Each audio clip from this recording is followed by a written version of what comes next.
Bom dia, tudo bem?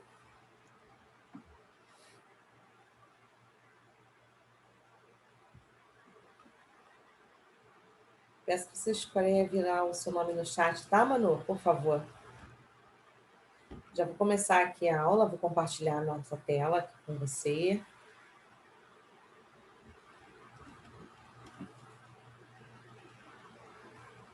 Já vai dar início, porque tem bastante informação.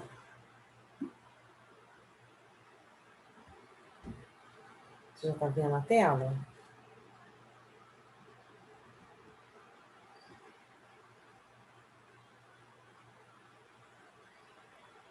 Já deve estar vendo, né, Manu?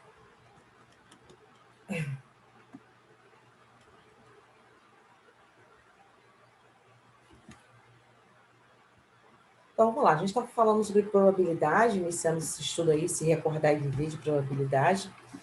E aqui, a gente fala... Valeu, obrigada. O pessoal está chegando. E aqui ele fala o seguinte... Ele vai analisar uma outra situação. No lançamento de dois dados, um branco e um vermelho, qual é a probabilidade de a soma dos dois dados ser maior que 7? Então, o espaço amostral aqui, ele é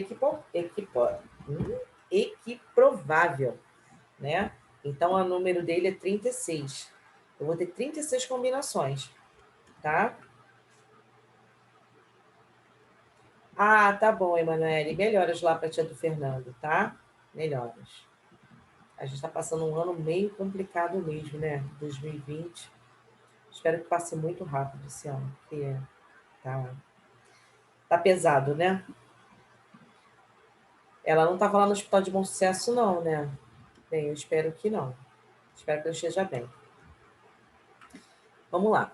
A probabilidade, então, de a cada evento simples é de 1 para 36, tá?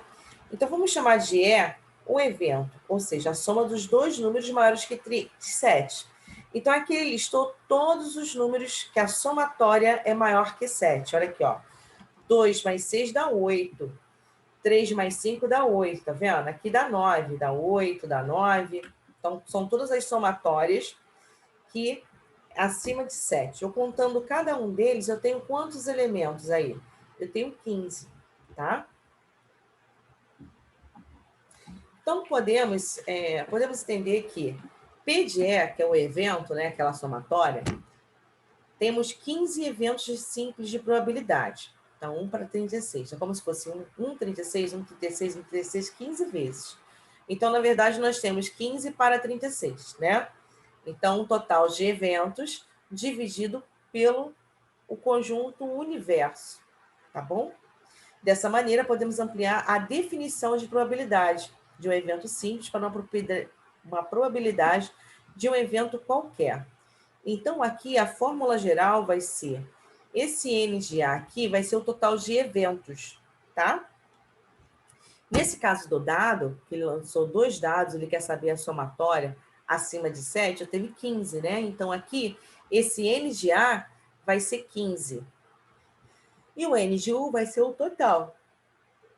Vai ser o meu conjunto universo. Nesse caso aqui, são 36, tá bom?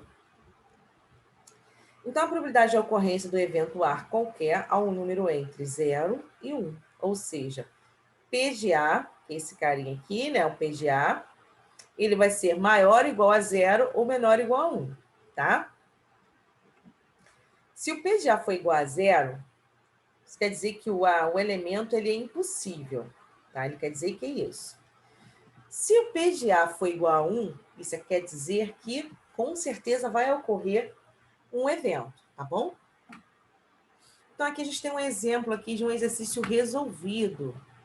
Mas antes, quero dar boas-vindas aí para a Catarina. Tudo bem, Catarina? Bom dia! Peço que você coloque o seu nome lá no chat, tá?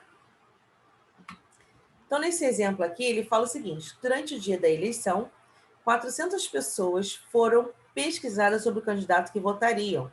O resultado da pesquisa está no quadro. Tá aqui, ó. Homens e mulheres, candidato A, B e C, ok? Escolhendo uma pessoa aleatoriamente, qual é a probabilidade dela ter votado no candidato C? Então, olha só.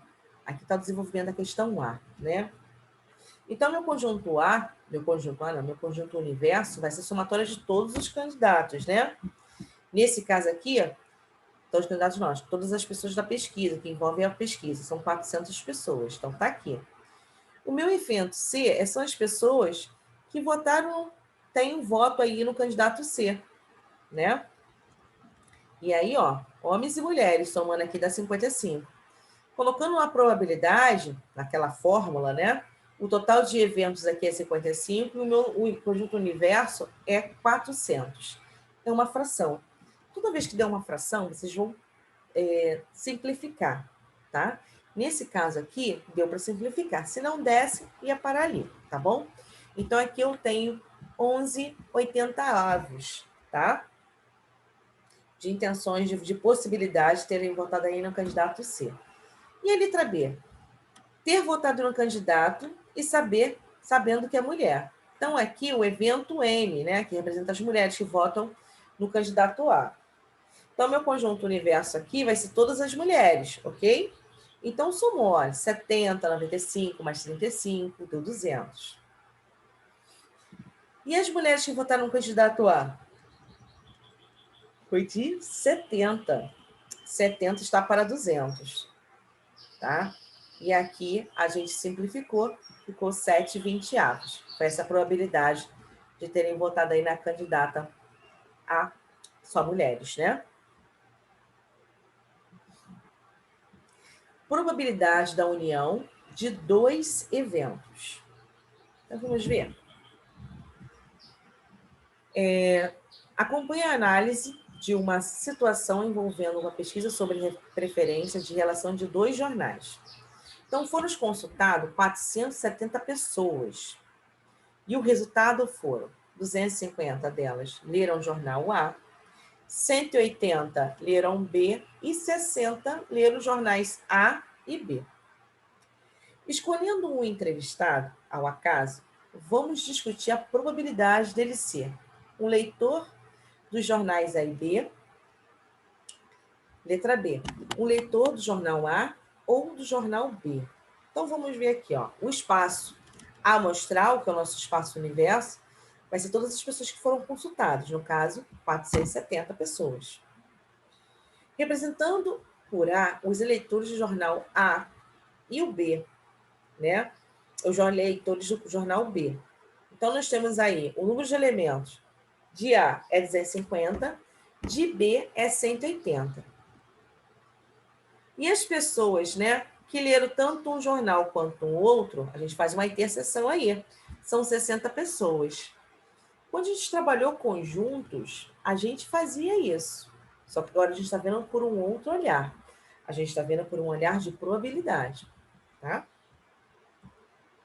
Então, aqui, deixa eu só dar bem-vindos aí.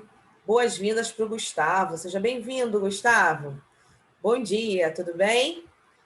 Olha, Gustavo, peço que você coloque o seu nome lá no chat, beleza?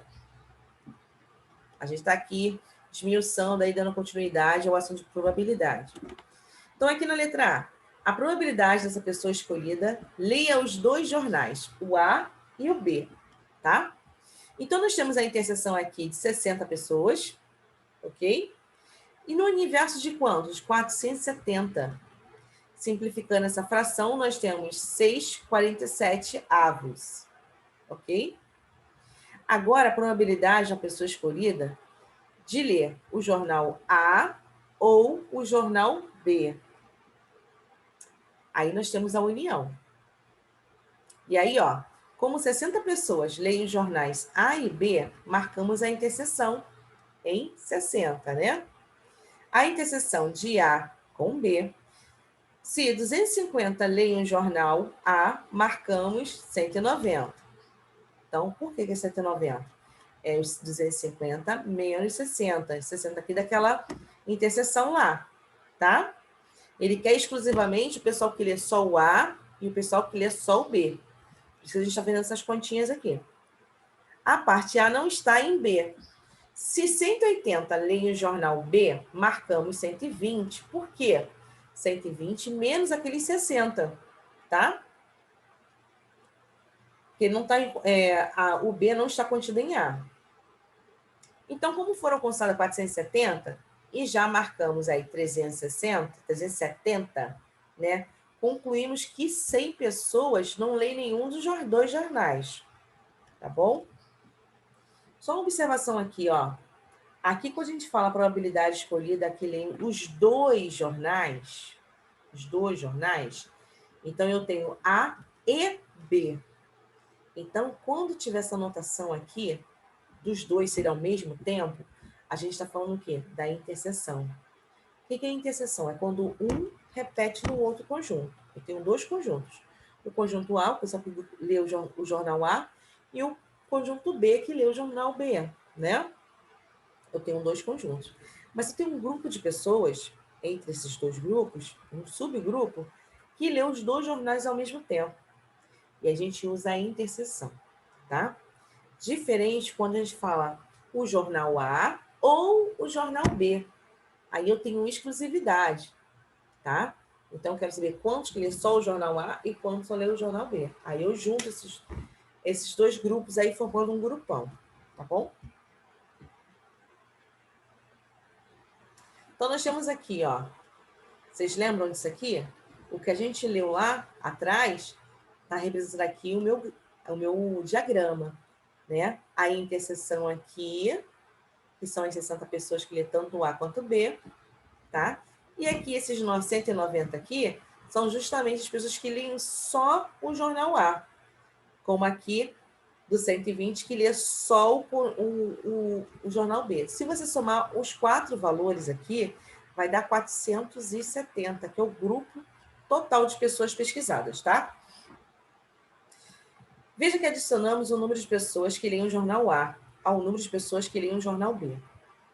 Contamos 2 vezes aquelas que leem os dois jornais. Assim, devemos subtrair a interseção. Por isso que a gente subtraiu, né? Aqui, se eu não me engano, acho que é 250, né? Deixa eu só voltar aqui rapidinho, só para confirmar o valor direitinho para vocês. Era 250, tá? O jornal A. A gente subtraiu por 60, que é a interseção. Ficou 190. A mesma coisa com B, eram 180.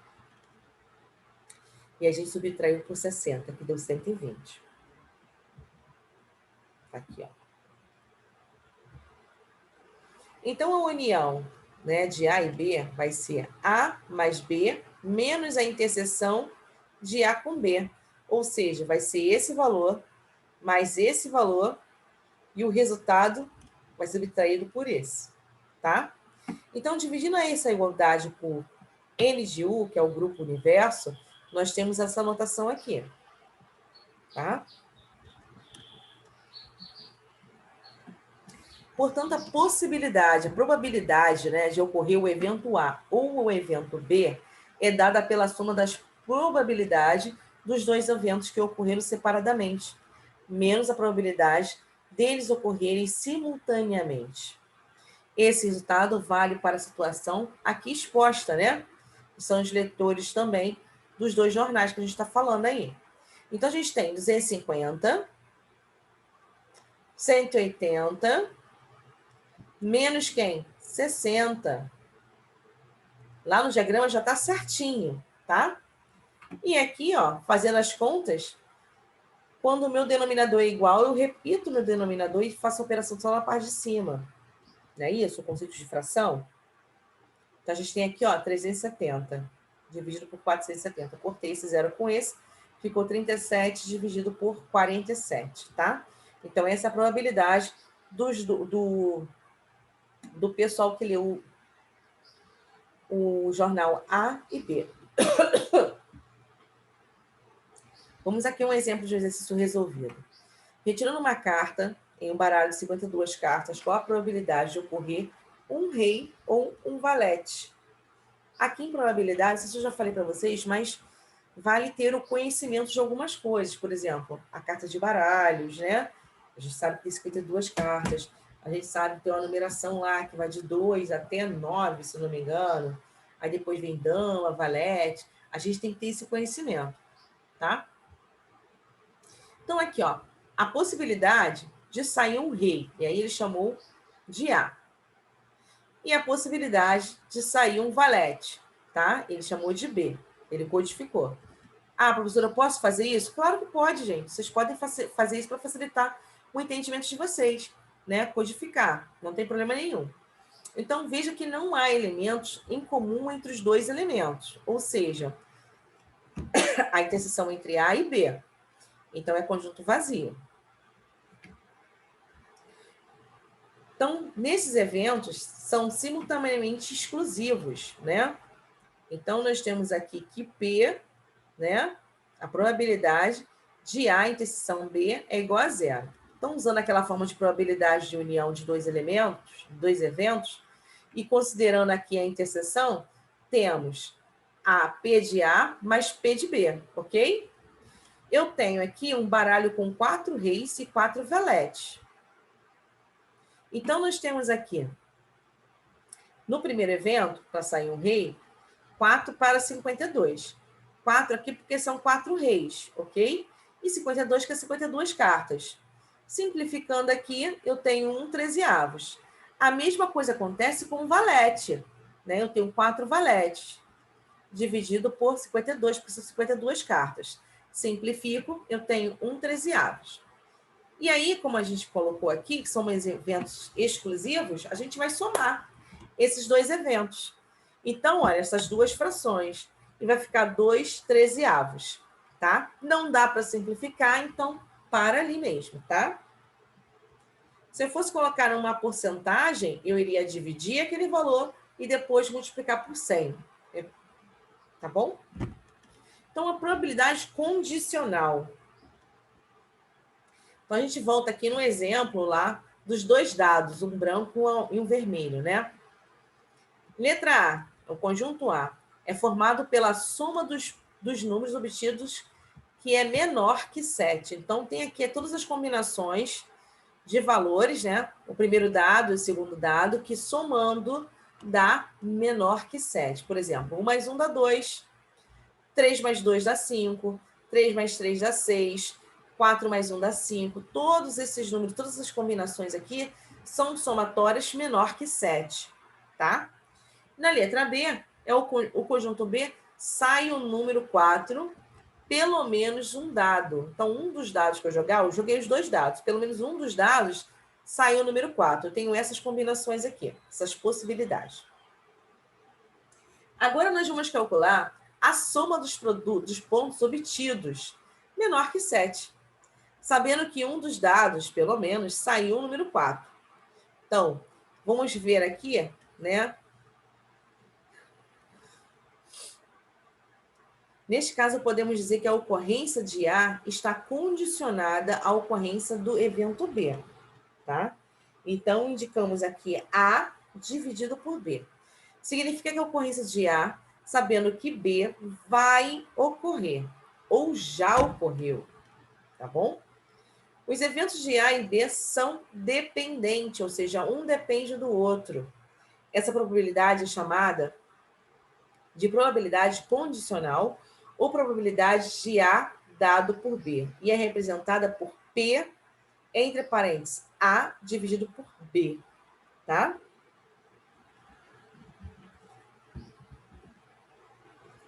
Então, nós temos aqui por definição, né? Aqui, a nossa fórmula aqui. Então, nós temos aqui o número de interseção dividido por B. Depois, nós temos a interseção. Quem vai ser a interseção? Vai ser a interseção aqui de A e B por N de U. Ou seja, nós temos a multiplicação aqui. Esse carinha pode vir para cá, vai multiplicar.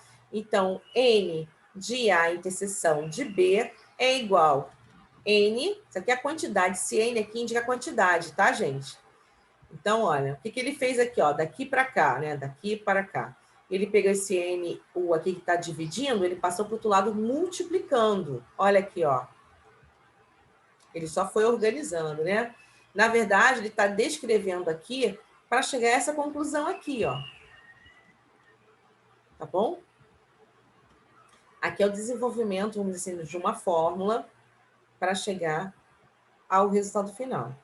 Então, a probabilidade de A condicional com B vai ser a interseção da probabilidade de A com B, dividido pela probabilidade de B, tá? Então, vamos lá. Então, a gente tem a interseção aqui, ó. 1 e 4. O que é interseção? É aqueles números que se repõem. Eu tenho dois grupos, no mínimo, aonde esse elemento aqui desse grupo A, ele tem aqui nesse grupo B. Eles se repetem. Isso é a interseção, tá? Então, fazendo essa triagem, já está aqui, ó, os pares ordenados. 1 e 4, 2 e 4, 4 e 1 e 4 e 2. Então, nós temos 4 elementos. Olha, 1, 2, 3, 4, ok? 4 elementos. No N de B, que é o conjunto B, nós temos 11 ocorrências, né? 11 elementos. Então, colocando aqui na fórmula inicial, a interseção vale 4 e o N de B vale 11. Sendo que nós temos, também posso escrever desta forma aqui, ó. Da onde é esse 36? Ó, é as combinações totais, tá? E aí, na resolução daqui, vai chegar à mesma conclusão. Vocês podem ir por um caminho ou por outro, sem problema nenhum.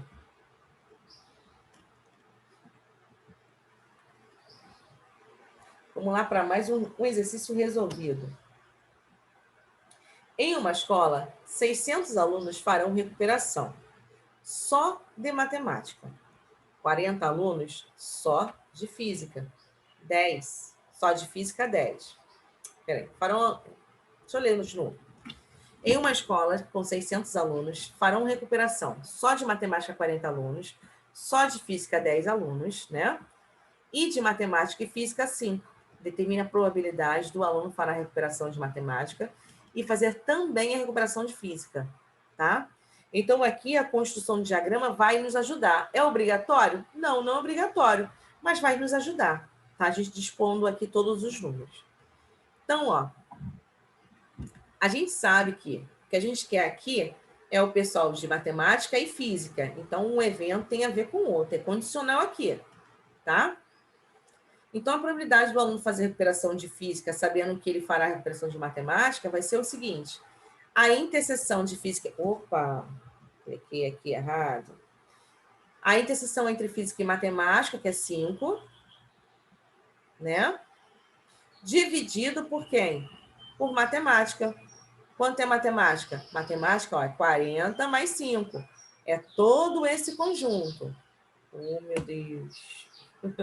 É todo esse conjunto aqui, tá? Então, 5 está para 45. Dá para simplificar por 5. 5 dividido por 5 dá 1, 45 dividido por 5 dá 9. Então, aqui a probabilidade é de 1/9, tá? De acontecer essa recuperação aí, matemática. Também faz recuperação em física.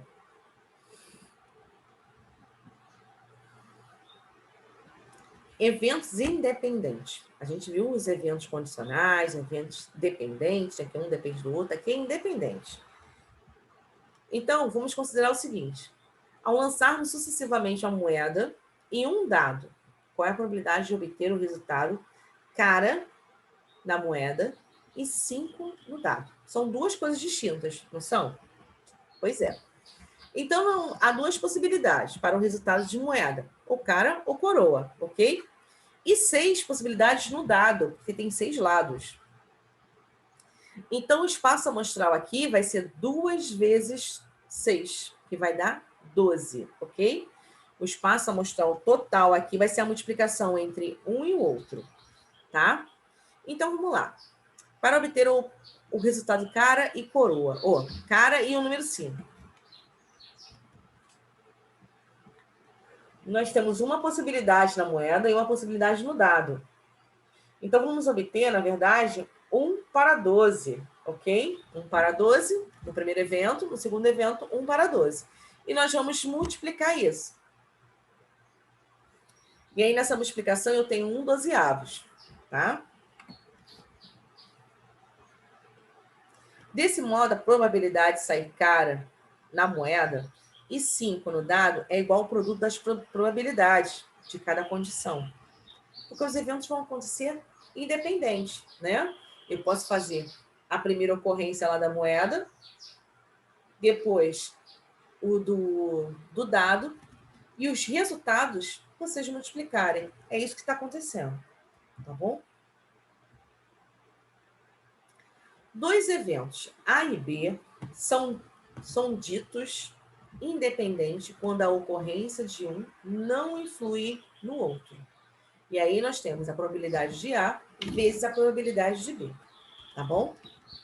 Isso pode acontecer, gente, isso pode acontecer em várias outras situações. Eu posso ir dentro de um grupo, num exercício, aonde ele fala não só o dado, ele pode misturar o dado, moeda e cartas, por exemplo. São três coisas totalmente diferentes.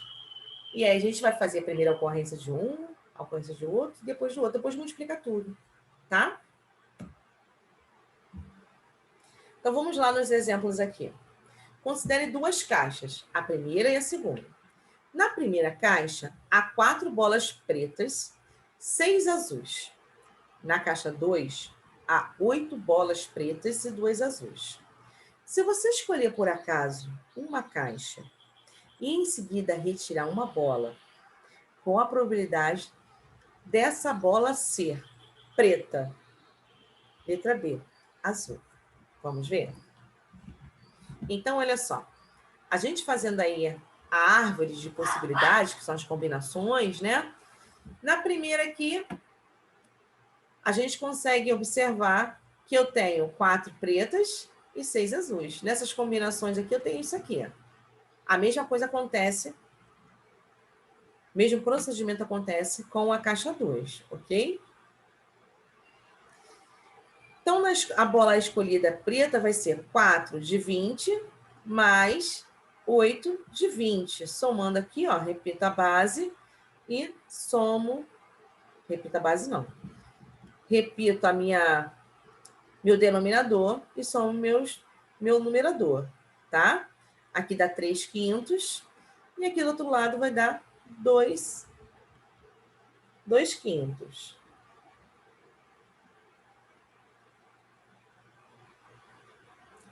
Experimento não equiprováveis. Vamos ver o que é isso? Então, a gente tem uma roleta. Se a gente girar o ponteiro lá, vai verificar uma região onde vai parar, né? Como se fosse o jogo do Silvio Santos lá, aquele roletrando. Então, o espaço amostral é dado pelas regiões. Olha, eu tenho o A, o N e o R, representando áreas diferentes e elementos elementares, né? Eu tenho o A, o conjunto M e o conjunto L. Não são equiparáveis. O que quer dizer isso? Não tem a mesma chance de ocorrer, tá? Tem tamanhos diferentes, a gente para analisar aí, né? A área A corresponde à quarta parte do círculo. A área A corresponde à quarta parte do círculo. Se você imaginar esse círculo dividido em 4 partes aqui, era como se fosse a quarta parte do círculo. O M também, né? A quarta parte do círculo. E o L? O L representa a metade desse círculo aqui. As possibilidades de eventos são dadas pelas razões. O que é razões? Razões são divisões, tá? Das áreas de cada região pela área da roleta. Então, PA aqui vai ser 1/4, 1 para 4. A mesma coisa com PN, tá? Porque tem a mesma distribuição, graficamente dizendo. E o PL, que é essa parte aqui, ela também tem 2 vezes a quarta parte, né? Então, 2 para 4. Simplificando aqui, vai dar 1/2. Então, nós temos o PL é igual a 2P de A, 2 vezes A, né? E também ele vai ser 2 vezes o N. Sendo que o P de A é diferente do P de L e é diferente do P de N, ok? Esse experimento não é dito equiprovável, pois os elementos elementares do espaço amostral não apresentam a mesma probabilidade de ocorrência. Mas, mesmo assim, a soma das probabilidades é igual a 1. Tá bom? Vamos aqui para um exercício. Uma moeda viciada, a chance de ocorrer cara em um lançamento é igual a 4 vezes a chance de ocorrer coroa. Calcule a probabilidade de ocorrer cara no lançamento dessa moeda. Então, aqui ele está falando que a moeda ela é viciada. Olha o detalhe, tá? Então, vamos lá. O C vai representar a cara e o K, coroa, ok? Então, P de C vai ser igual a 4 vezes K. Então, são eventos exclusivos e complementares. Então, nós temos aqui, ó, a somatória de P, o C com K. Essa somatória aqui vai dar 1. É igual a 4P, a 4K mais K. Também vai dar 1 aqui, né? Somando esses dois aqui vai dar 5, 5K igual a 1. Passa esse 5 aqui para o outro lado, eu tenho 1/5. Ou seja, se a gente pegar esse valor e dividir e multiplicar por 100, eu vou encontrar 20%. Tá bom? E aí, substituindo os valores de K, né? Quanto vale K? 1/2. Então, substituindo esse valor aqui. Esse 1/5 passa para o outro lado como negativo, não é isso? Aí a gente tem 1 menos 1/5. E aí, fazendo a subtração dos valores, a gente tem 4/5. São valores complementares, né? Então, esse aqui é 20%, o outro vai ter a chance de 80%. Se sair cara, vai ser 20% e coroa vai ser 80%, tá? O método binomial. Vamos ver? Então, vamos estudar alguns tipos de problemas com tentativa independente de um determinado evento de ocorrer. Tá? Esses eventos apresentam algumas duas possibilidades, como sucesso ou fracasso, né? As possibilidades de P de sucesso e Q de fracasso permanecerão constantes durante o experimento. O que se deseja determinar é a probabilidade de se obter o P de sucesso em N tentativas, com todas feitas nas mesmas condições. Então, lançando um dado com as faces numeradas de 1 a 6, 8 vezes, com a probabilidade de se obter o número 3 somente 2 vezes. Então, a probabilidade de se obter o número 3, que é o sucesso, em um dado não viciado, é de 1/6, tá? E a probabilidade de não se obter o número 3 fracasso vai ser... Por que 1/6 aqui? Porque o número 3 só tem uma vez, né? Dentro da numeração entre 1 a 6, ok? Por isso que aqui o sucesso aqui vai ser de 1/6. E o fracasso? O fracasso vai ser 5/6, ok? Vai ser dado pela essa fórmula aqui, ó. Que é igual a 1 menos 1/6, tá? Ou se vocês podem também seguir pela linha da fração, né? Se eu tenho 1/6, né? Aqui a composição da fração é na parte de cima é a parte fracionária, né? A parte, por exemplo, tem um bolinho, eu comi um pedacinho desse bolo. Ou melhor, eu tenho um bolo, tem uma pizza dividida em 4 partes. Eu comi um pedaço dessa pizza. Qual é a fração que representa a parte que eu comi? É 1/4, né? Que é a parte que eu comi, 1, e foi dividido em 4 partes. A mesma coisa aqui. Eu tenho 1/6. Ele foi dividido, na verdade, no final das contas, 6 partes. Se eu tirei um pedaço disso aqui, então eu tenho 1/6. Sobrou quanto? 5/6. Também posso seguir essa linha de raciocínio sem problema nenhum. Um resultado no qual o número 3 ocorra somente 2 vezes em 8 tentativas pode ser. Então, a gente tem aqui a descrição, né? Os lançamentos, os eventos que pode acontecer. Então, aqui eu tenho, aqui pode dar 3, aqui pode ser 3, né? Aqui são as possibilidades. Aqui também não pode, aqui não vai dar, aqui não vai dar, enfim. Com esses lançamentos são independentes, a probabilidade de resultado acima, a formação de uma só sequência, o produto das probabilidades. Então, a gente vai aqui multiplicar.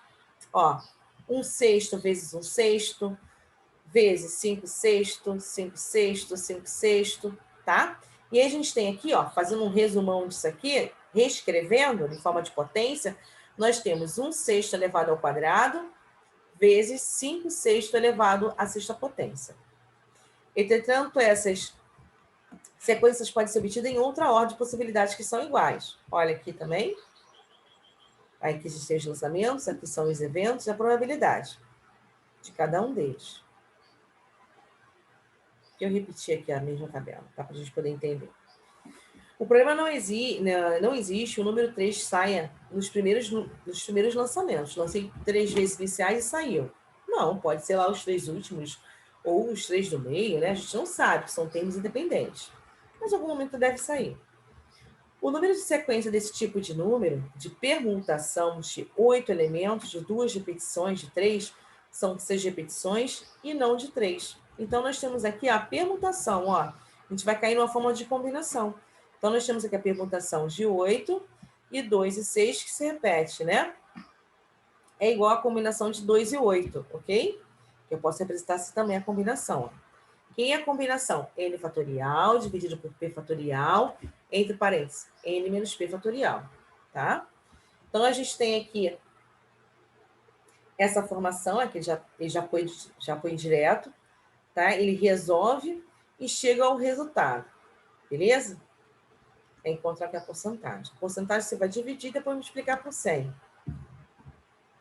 Então, essa probabilidade tem a extensão binomial. Lembram do binômio? Pois é, a gente trabalha aqui, ó. P mais Q elevado a 8 é igual a 1. Então, a gente tem aqui, ó, toda uma descrição e a gente chega ao resultado aqui também. Como P elevado ao quadrado é igual a P vezes P, e Q elevado a sexta é Q vezes E de 6 vezes, né? Então, nós temos aqui a descrição. Ele está só reescrevendo, né?